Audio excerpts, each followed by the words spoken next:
Hello, everyone. This is Shirley Johnson Boyd, your International Property Connector. I just want to jump in here right quick and say a little bit about the bankruptcy filing of WeWork.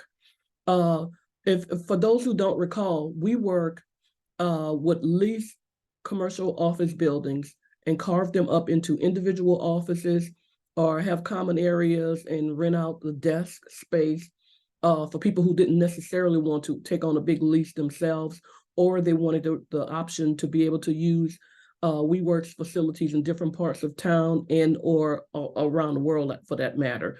And so what WeWork would do is they have a set lease amount for that office property, and then with carving it up, they charge the individual people usage fees or leases to use the property.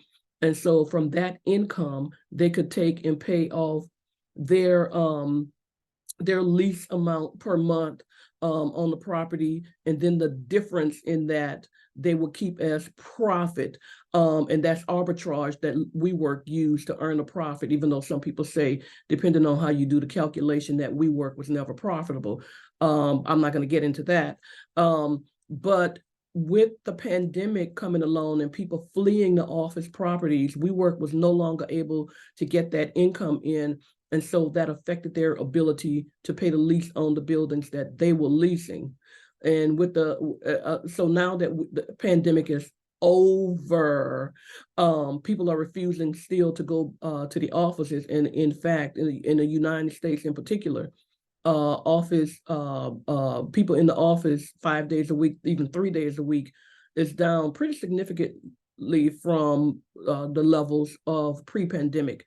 And so WeWork is still struggling to get that income to be able to pay the lease on the properties that they have, let alone the arbitrage of making a profit off the difference.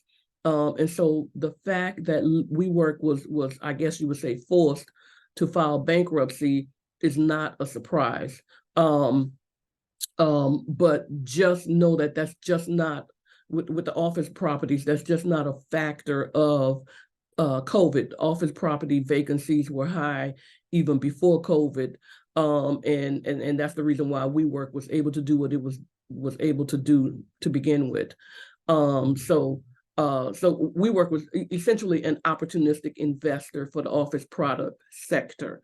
And so if you are an opportunistic investor, or if you are interested in becoming an opportunistic investor and you're interested in these office properties and